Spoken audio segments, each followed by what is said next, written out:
yet? In the basement? No, doors coming tomorrow. It was supposed to have been there today. That didn't make it. Have it in soon. Bring it. Checklist, you don't have to worry about it. And I'll just so I can get my garage keys. back to normal. Yeah, I left out here. When I left yesterday, I got doing stuff. I didn't think Yeah, nothing else about it. normal, for whatever normal My bad. is. The ball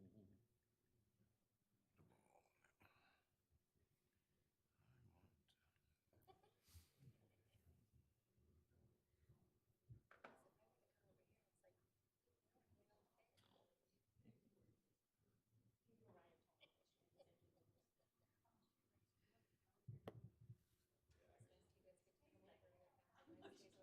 that.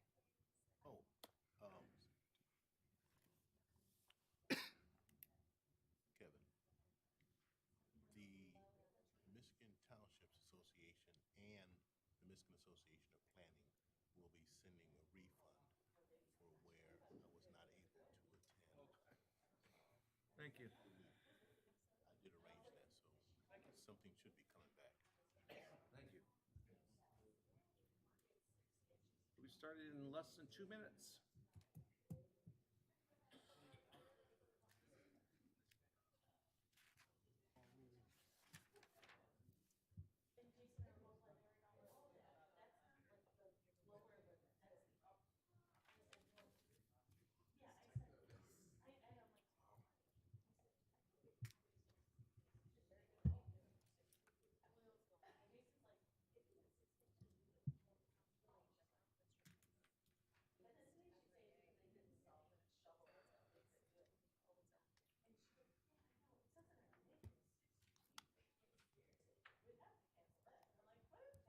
Starting in 1 minute.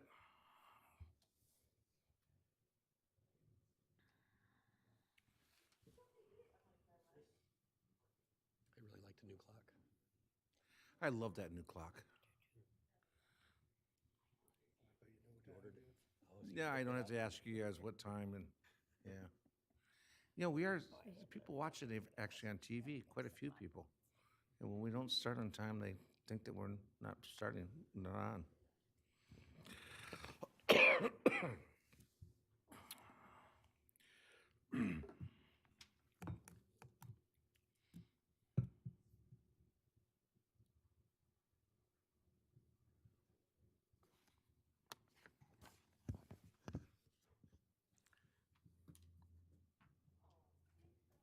Okay, we're going to begin. This meeting is called to order at 6 o'clock. Please rise for the Pledge of Allegiance. I pledge allegiance to the flag of the United States of America and to the republic for which it stands, one nation, under God, indivisible, with liberty and justice for all. Thank you, everyone. We are being broadcast live over Van Buren Township Channel 12, and we are also being broadcast over YouTube at this moment. Clerk Wright, could you please call the roll? Yes, Trustee Kelly. Here. Trustee Boynton. Here. Trustee Martin. Here. Trustee Frazier. Here. Treasurer Bud. Here. The clerk is present. Supervisor McNamara. Here. We have a quorum. Thank you. Executive summary of what we're going to be doing today.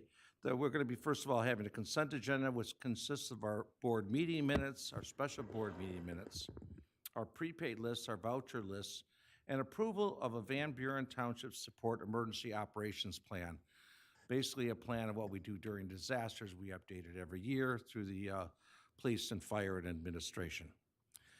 We're also going to be moving on to new business, which includes discussion on resolution 2023, which is our amended budget for this year, and our 24 proposed general fund budget, and along with the salary schedule.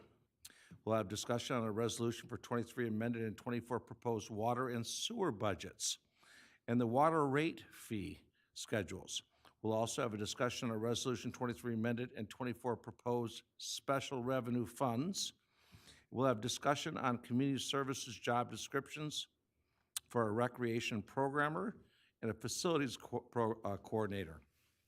We'll then go on to discuss the first reading of an ordinance to allow the Board of Trustees to modify the required minimum separation distance between group child care home uses and discussion. And we'll then have a discussion on a special land use request for a distribution center by Crossroads Distribution Center LLC. We're moving on to adoption of the agenda. Can I get a motion to adopt the agenda? Before you do that, I have a recommendation. Why don't we move number 6 up to number 1? So we could get that business done before we get to the budgets. Okay. Okay. Accept the agenda as presented and move agenda item number 6 to number 1. Okay, got support? Support. I've got a motion and I've got support for the modified agenda. Hearing any discussion? Hearing no discussion, all in favor? Aye. Opposed? Motion passes. Next item is the consent agenda. Who would like to read the consent agenda today? I ain't did it in a Clerk while. Wright, okay? Make a motion to adopt this consent agenda. Consists of board meeting minutes of October 3rd, 2023, special minute meetings of October 10th, 2023, prepaid list of October 5th, 2023, prepaid list of October 12th, 2023, voucher list of October 17th, 2023, and approval of the Van Buren Township Support Emergency Operations Plan. Got a motion, I got support, consent agenda, hearing no discussion. All in favor? Aye. Opposed? This motion passes. Next item is public hearing. We have none scheduled today. Next item is correspondence, announcements, and presentations. Kevin Martin, do you have an announcement, presentation? The chair. As you may know, October is the month that we set aside for breast cancer awareness. And other than, I'm sorry. I was trying to read something I found. But other than skin cancer, breast cancer is the most common cancer affecting women. So today you see some of us in pink, and we are doing this to show our support for breast cancer awareness. As we know, early detection is one of the surefire ways to stay on top of it and to catch it early. So we encourage everyone to do that, and that is the end of my announcement. Thank you. Clerk Wright, could you, we have sad news. Yeah, this is something I'm really sorry. I found out today. I don't know why I just found out today, but I did.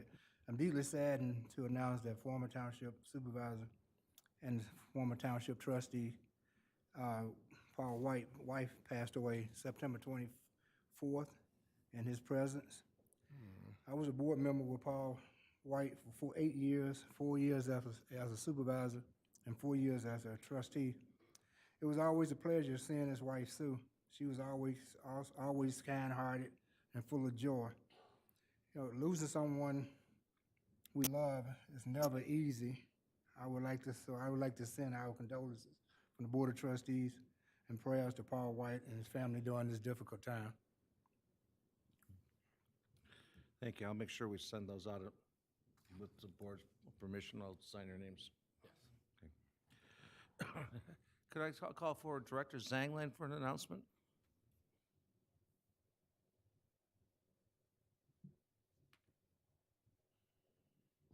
Good evening.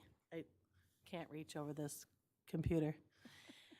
Good evening. Thank you so much. So we have some fun events coming up. So happy to announce. This Saturday is our annual Candy Loop. If you've not been to Candy Loop, it means you've been missing out. So you need to come out. First of all, we hope and pray for good weather because our event is outside at Quirk Park. We're on just the north side of the pavilion. We want you to show up at 4 o'clock. Show up earlier if you want to help, but show up at 4 o'clock. The event runs from 4 until 6, and it's a nice, fun, friendly way for kids to trick or treat. They go from station to station, and we have our local businesses and organizations that man different booths and pass out candy, and we have so much fun. If you're wondering who comes out, it seems like everybody. We get between 800 and 1,000 kids. Now, you know they don't drive themselves, right? So that means we get a lot of people that come out. It is a fantastic time. We're praying for good weather, cross our fingers.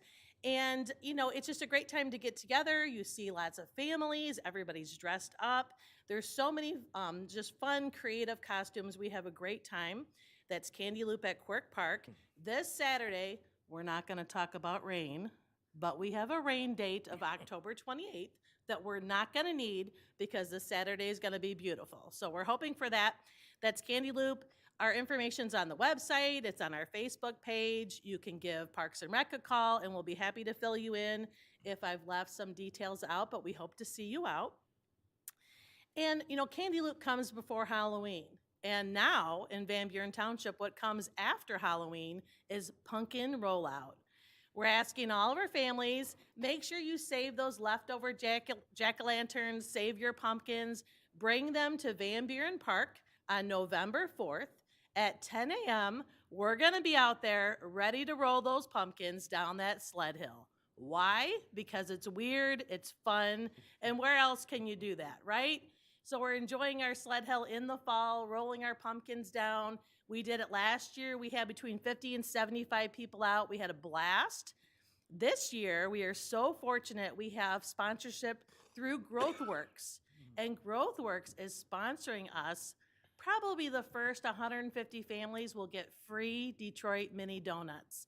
So come on out, bring those pumpkins, roll them down the hill. See, Kevin's nodding because Mini he donuts. knows those donuts are really good. And we have a lot of fun. It's a great opportunity to come out. It's fun. Kids, you can wear your costumes again. That's twice this month you'll be able to wear those costumes. Well, 3 times, Halloween, but at our Candy Loop, also at Pumpkin Rollout. You'll get some free donuts, great opportunity to take some pictures. This will be the first year that we have our 20-foot inflatable pumpkin. Let's hope we tie it down and it doesn't take off. But we're looking forward to it. It's going to be a lot of fun, and we hope that you come out. If you're looking for more information on Candy Loop, if you're looking for information on Pumpkin Rollout, you can go to our website. You can give our office a call. And hear me now, parents. If you have teenagers that are looking for volunteer hours, I am looking for them. So they can contact me, they can have fun, and get those volunteer hours. Okay, thank you. Thank you. I went last year, a lot of us did, and I didn't think very much of this pumpkin rollout idea. But it was a lot of fun, and the kids loved it. And they ran up and down that ski hill till they just about wanted to drop. Oh, you'll wear them out doing this. It's a lot of fun. Okay. I do have to mention a few things. First of all, Forgotten Harvest. Today was our last day for Forgotten Harvest. They started up, 3 years ago we started, and we said we'll do it for 6 weeks and see how that works out. 3 years later, here we are, finally deciding that we're going to have to end it for the time being. There's still a need in the community. It's amazing what the volunteers have done, and so many of them that signed up for 6 weeks and 3 years later are still coming every week. They got rained on, straight rain in their face with hail, and they got cold, and it was 95 degrees. They've done it all, and they kept on going. I'm so thankful that we have so many wonderful people in Van Buren Township that did this. I don't know what else I can say except for I wish them all the best. We all owe them big. And lastly, positive note, Belleville Tigers are going to play on Friday night here. They are the #1 team in the state of Michigan. I believe they're ranked nationally in the top 10. Anybody know? I've heard as high as 3. So Quarterback is ranked #1 in the nation. quarterback's ranked #1. He's going to be incredible when he's going to be playing on Sunday someday. They are playing the Northville Mustangs, my good friend Mayor Turnbull's alma mater. He's from Northville, the mayor of Northville. They are ranked #7 in the state. They are not to be pushed around. So I've got a friendly bet with Mayor Turnbull, and I've got Bud Corn from the Centennial Farm, and I've got steaks from the 4-H steer that won the championship, and I've got bourbon from Rusty Crow that was blended for BYC. And he's got Parmenter's cider and vanilla extract that was made in 1846, and they used the same recipe. I hope it's not the same one. and a couple of wonderful things from Northville inside of his basket. So I'm not worried about losing our basket. We're going to win. Does anybody else have any announcements? No? Okay. All right. Moving on, we're going to go down to, actually, line item number 6. You know what? Public comment? I do have something. I forgot. Yes, sorry. Clerk Wright? I'm sorry, I do have something. It's November 8th, our special election. 7th. So Van Buren Township will be having a special election November 7th. It's a special election for our Lincoln School Districts, which consists of 2 precincts, Precinct 6 and 7. 7 and 8. It's a 7 and 8? I'm sorry. Precinct 7 and 8. And so this is something that was presented late in the year. They said that they had to put it on because they had to renew their operations millage. So it's a special election. It's not a big election, but every election we have to do the same things. It doesn't matter whether it's big or small. We still have to go through the same protocol. So just want to announce that. That is a board meeting night, so we've been talking about whether or not we need to cancel that meeting because of the, Do we have to whatever use the this? clerk's stuff No, is. We don't need to cancel. Okay. All right. Decided then. We're having the meeting. All right. Next item is public comment. Is there anybody from the public that wishes to speak on any issues of the day before this board? Anybody? Anybody online? I've not seen any public comments online. Okay, thank you. We're moving on then to number 6, which will be the first item of new business, which is discussion on to consider approval of special land use request for a distribution center and Crossroads Distribution Center. Can I get a motion? I make a motion, we approve the special land use for distribution center by Crossroads Distribution Center. Support Right. Okay, Director Power. Okay, good evening, Board. Thank you. Introduce this topic just as a point of clarity. To clarify what a distribution center is, it's a particularly large warehouse building. So in the industrial zoning districts, you have warehouses, distribution centers, and truck terminals. So a distribution center is a warehouse-style building that's over 250,000 square feet, and it has a certain density of truck dock doors that make it a relatively intense land use that only belongs in 2 different zoning districts, our MT district and our M2 district. And in the MT district, it's a special land use, which is why the Board of Trustees has to have a role in approving a site plan and a special land use permit for a distribution center. So understanding what that is, what this request is for a roughly 630,000 square foot distribution center that will be built by Ashley Capital. Officially, the ownership title of this property that's under Ashley Capital is Crossroads Distribution Center North 11 LLC. So this site is south of Van Born Road, west of Haggerty Road. This kind of building and layout is what Ashley Capital has been doing for years. This is moving into the second phase of their developments between Ecorse Road and Van Born Road on the west side of Haggerty Road. So that orange box that you see on the left side of the screen is a roughly 630,000 square foot proposed distribution center building. And they propose to finish that building by roughly the end of 2024. There are some other site improvements adjacent to that location where you can see there's some faded areas on this screen that will involve some mass grading and some site preparation activities for other future growth in that area.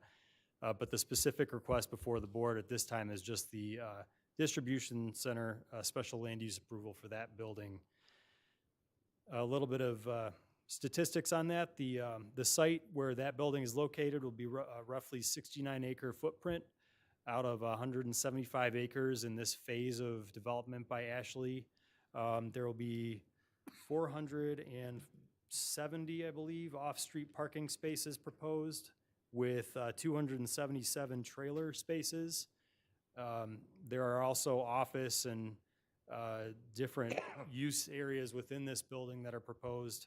But this is the essence is to have a large warehousing and trucking and logistics building at that site. There is going to be a variance request before the Board of Zoning Appeals related to the separation between the staging area of the trailer staging adjacent to the building and a residential zoning district boundary. There is a little bit of residential zoning that's on a parcel that's actually owned by the applicant that will not be developed. That is part of this review.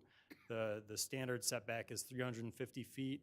This being an undeveloped parcel with no dwellings on the ITC corridor, the request is for a separation of 207 feet, which will be reviewed by the BZA. There will be extensive landscaping and other site improvements that are proposed.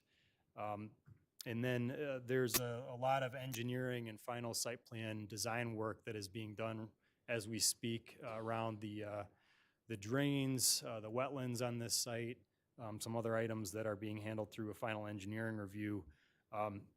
The overall project area, by the way, also has some significant conservation easements that will be placed on the property to preserve some of the wetlands on the site. The Planning Commission held a public hearing on September 27th to take public comment on this request and review this preliminary site plan, review the special land use request. There was a public hearing at that meeting, and and Treasurer Bud can remind me if there's anything else that I'm missing from those comments, but I remember one of the most significant comments on this being the condition of Haggerty Road, which is at the top of all of our minds. Haggerty Road is on the schedule to begin reconstruction this fall through early 2025. So that is something that will line up with the construction on this project. And it's definitely a foremost concern of both the township and the applicant. So that's something we'll be watching closely. So there is a little bit of public comment at that meeting, but the Planning Commission did recommend conditional approval of the preliminary site plan, and they recommended the approval of the requested special land use to you on the Board of Trustees, subject to the approval of the variance that I mentioned previously and final site plan approval, which will happen at a later step in this review process. So really a continuation of much of the development pattern that you see in buildings 4, 5, and 6 to the south, you'll see in this layout on this site. So I'm happy to answer any questions about the site plan and the use. We also have Kyle Morton, Tim Rydell from Ashley, and I believe Dennis Schultz from Ashley Capital here, if you have any questions for them as well. Look forward to it. Keep on building. It's a great building, yeah. Yeah, nothing. No? Through the chair. The Planning Commission, as Dan said, worked very hard on this to make sure that it met the specifications and what the zoning called for. I think they're pleased, and hopefully a lot of questions were asked, a lot of questions were answered. So thanks to the Planning Commission and to the developer for all the work they've done.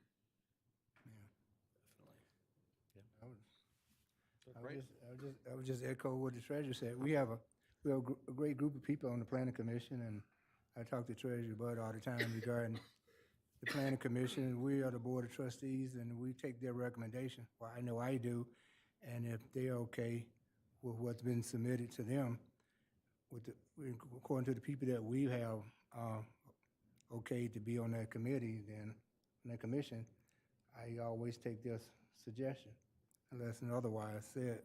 So if they approve it, it's okay with me. I mean, this area is designated as our industrial area. I mean, it's the right fit for the building that's been put in, so I have no objections. Yes. Through the chair, it's just a pleasure to work with Crossroads. They're a good company to have in our community, and I appreciate their willingness to work with us. So every community needs a good mix. We have to have good residential, good commercial, and good industrial. And so far, Crossroads or Ashley Capital has been a good partner to work with on that. So thank you. Thank you. Yeah. All right, so we've got a motion and we've got a second. Is there any other discussion? Hearing none, all in favor? Aye. Opposed? Motion passes. Thank you very much. Thanks. To board.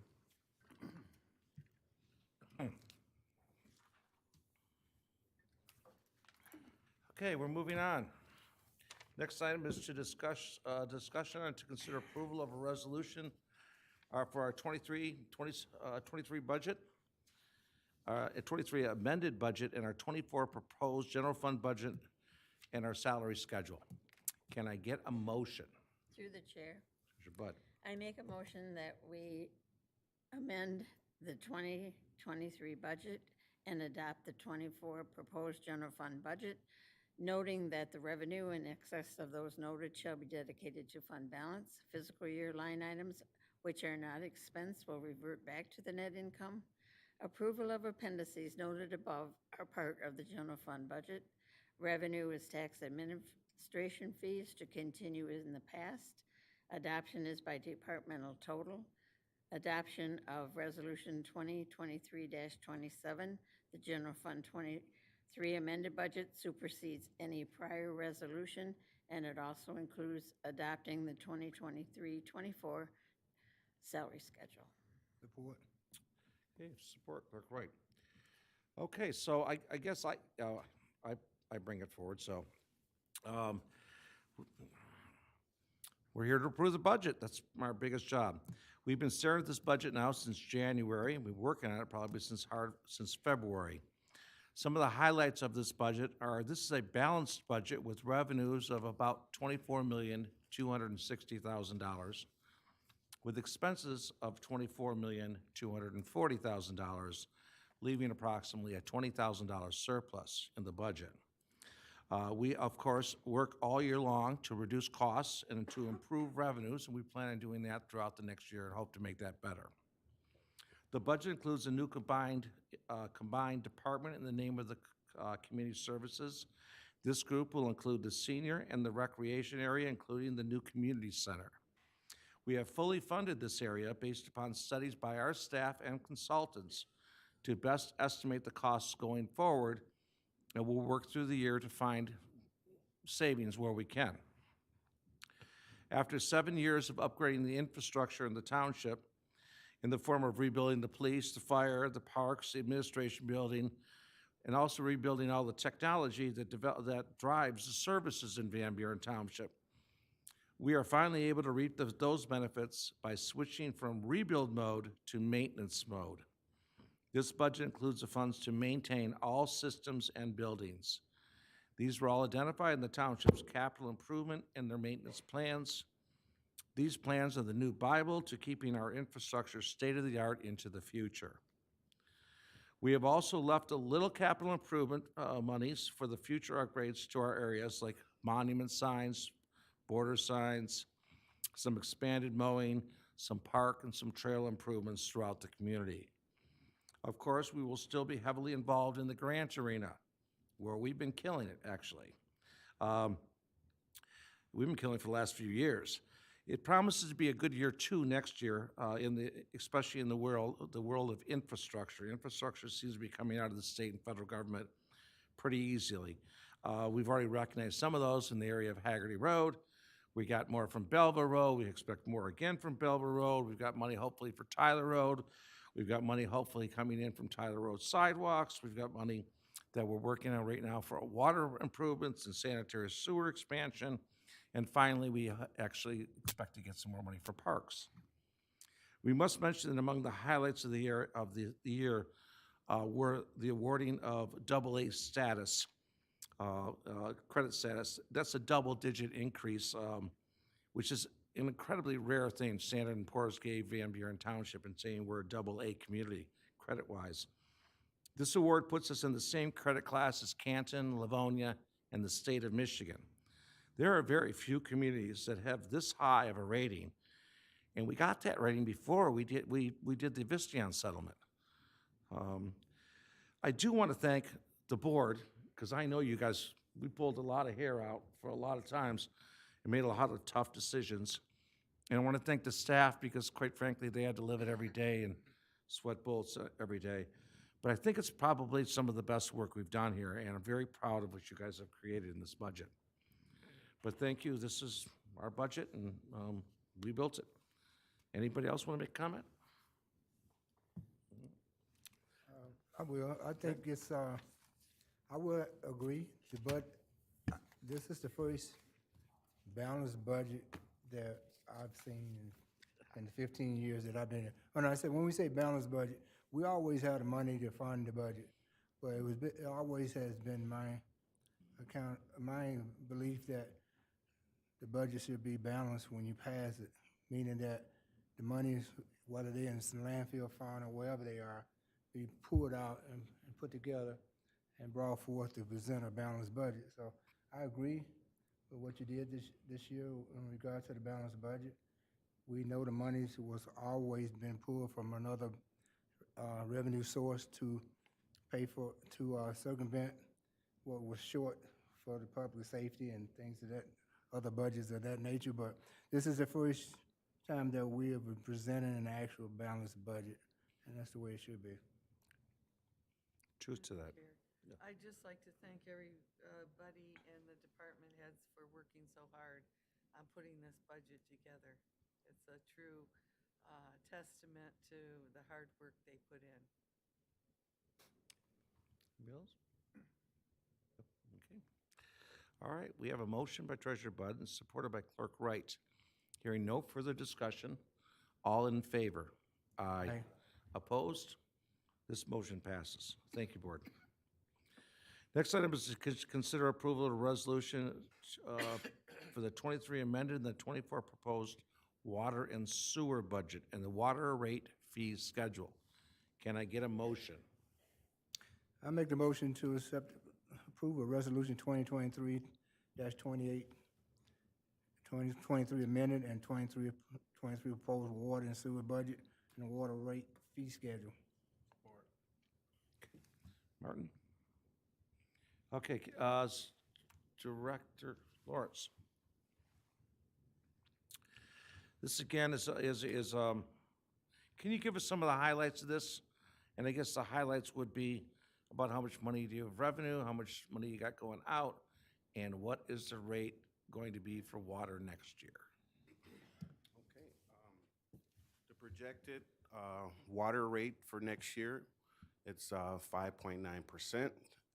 I kind of got a display here. Okay. So if you had a 1-inch meter and you used 12,000 gallons per quarter, the financial impact with raising it 5.9% would be roughly $4.45 per quarter.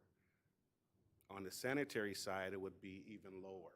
It would be $3.15 for the disposal of the 12,000 gallons impact, which is, for the sanitary, is a 3.9%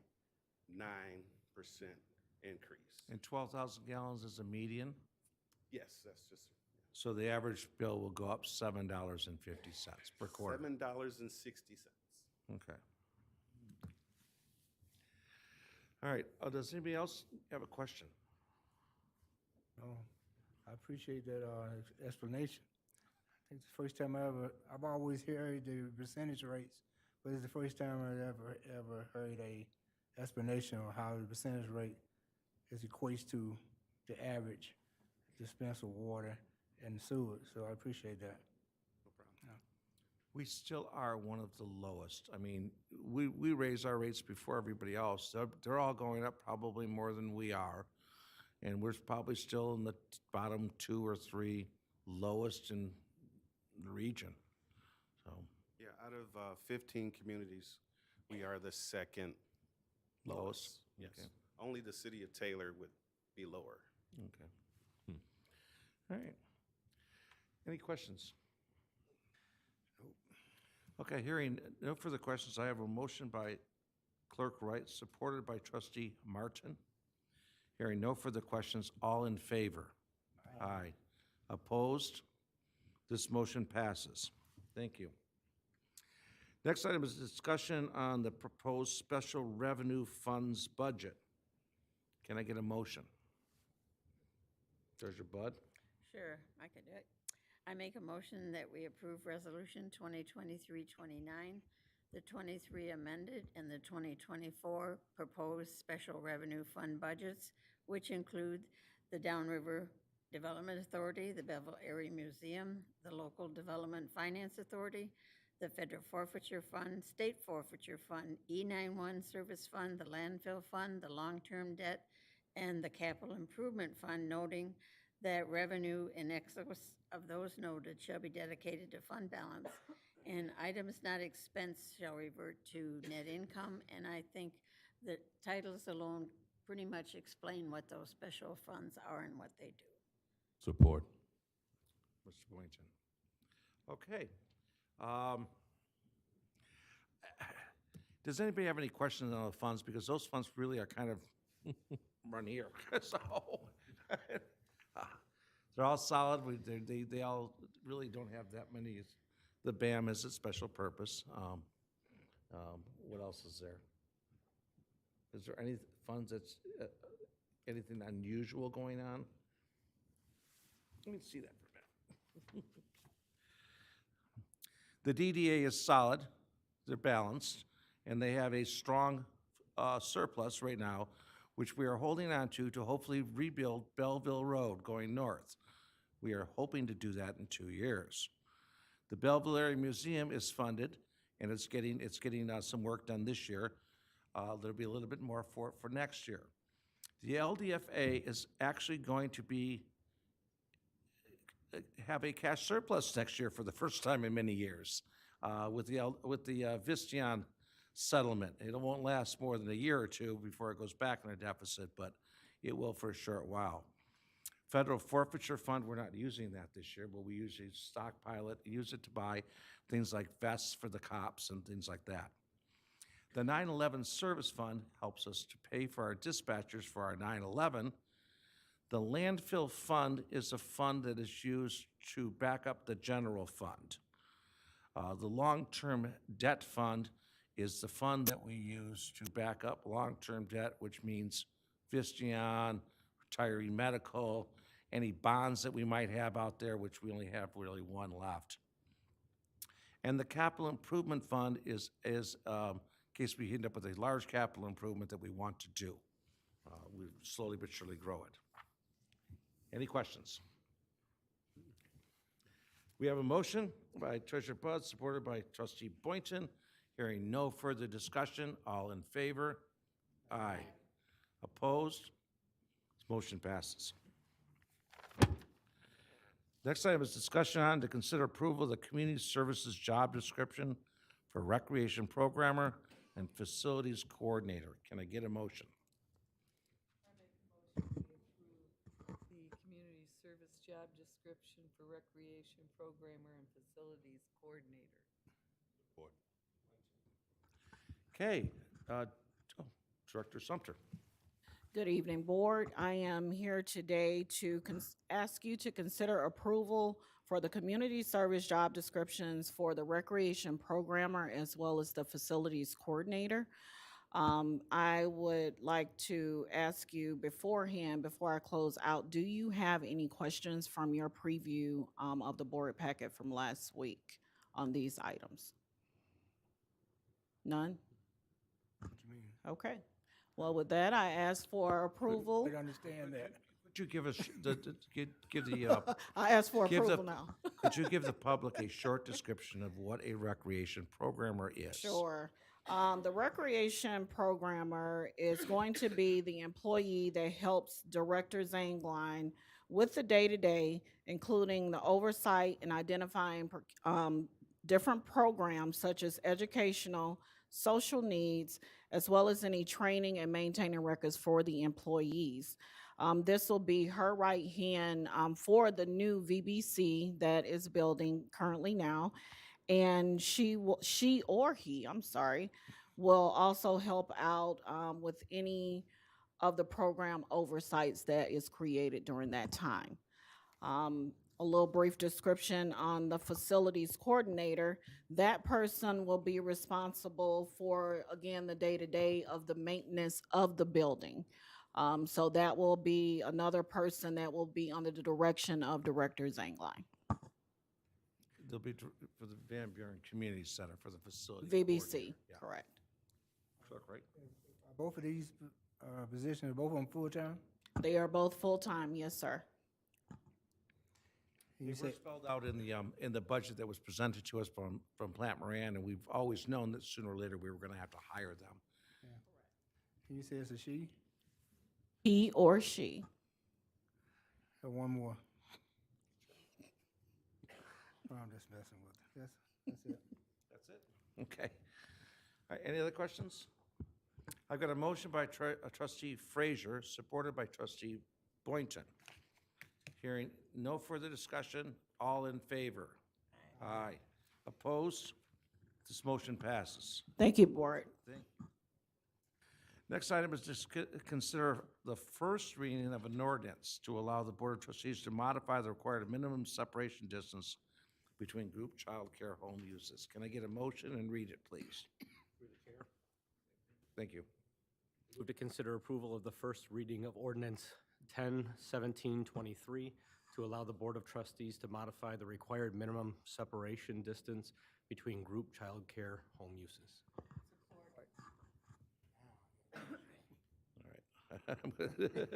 All right. Okay, go ahead, Director Power. Okay, thank you, Board. This is a pretty brief zoning ordinance text amendment. It requires a little bit of explanation, though.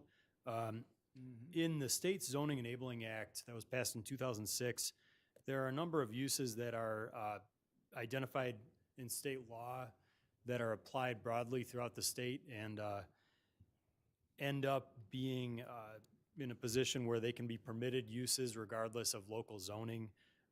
Childcare is one of those uses where the state recognized a need, and in every zoning ordinance in the residential zoning districts, there is a certain amount of home childcare, home daycare that's permitted by right. So in our R1 zoning districts, for example, a category of childcare uses that accommodates 1 to 6 children, or now 1 to 7 with a recent policy change, is permitted by right in our residential zoning districts. There's another category that's one step above that, that's for 7 to 12 children being cared for in childcare during the day. That's called a group daycare home. In state law, group daycare homes were given a set of standards that require a certain separation distance from one group daycare home to other institutional uses or other daycare homes. For example, they have to be 1,500 feet from adult foster care facilities, correctional facilities, and other uses. One of the points where there's a separation requirement like that in state law historically is between 2 group daycare homes. However, there is the ability for local governments to modify those requirements or modify the special land use standards that they apply to group daycare homes. And the reason this is being brought up currently is because we have been made keenly aware of a need for childcare in Van Buren Township specifically. In recent years, there have been direct communications from folks from the state of Michigan's Licensing and Regulatory Affairs Agency that have been working directly with residents who have those small daycare homes who want to increase their capacity to the larger group daycare homes, and they've been really encouraging that. And so recognizing that, we took a closer look at our zoning ordinance, and we saw an opportunity and really a need to modify that minimum 1,500-foot separation between group daycare homes. If, by example, there's a subdivision where you have 2 family daycare home providers that take care of up to 6 children in a given day, and they're running a successful daycare that the state of Michigan supports through regular licensing, the Planning Commission wanted to look at whether there was a justification to modify the requirement for them to have to be 1,500 feet apart. A good example is a neighborhood in Country Walk where there are 2 family daycare home providers less than 1,500 feet apart. Both are providing a valuable service for the neighborhood. And so we wanted to take a closer look at that separation requirement. After a number, I believe 2 work sessions and a public hearing, the Planning Commission had developed standards that would allow the Board of Trustees to modify that 1,500-foot separation requirement if there are standards that are checked with regard to traffic, drop-off and pickup times, and other issues that might impact parking on street in a neighborhood. But if those standards are addressed and there's adequate mitigation of concerns around parking and drop-off and pickup times and traffic, what this ordinance does is allows the Planning Commission to make a recommendation and the board to approve a second group daycare home within 1,500 feet of another group daycare home. So there are a series of firewalls and quality control checks that the Planning Commission and board have, but now they may consider two group daycare homes less than 1,500 feet apart if this ordinance passes. And so that's what's being presented to you tonight, and it has been recommended through a series of Planning Commission discussions. So I'm glad to answer any questions about that. I would just say that, we came very much aware of how much daycare there needed to be. We even had the one lady that increased hers to a group home. The neighbors loved the children. They were more than willing to share a driveway or whatever they had to do for pickup. We also had a lady come who would like to increase hers, but because of where her distance is from someone else, she asked us to make this consideration. So thanks to the Planning Commission, they did work hard on this, and to Dan for all the effort he did. Thank you. Thank you. Any other questions? No, he answered it. Okay. All right, I have a motion by trustee Kelly and supported by treasurer Bud. Hearing no further discussion, all in favor? Aye.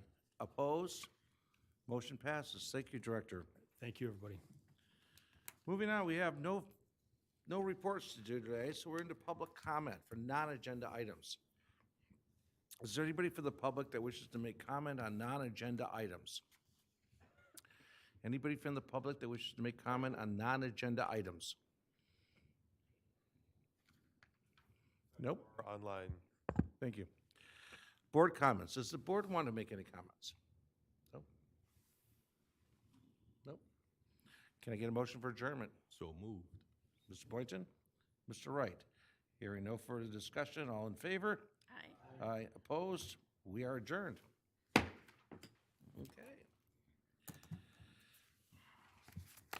You guys ever miss the good old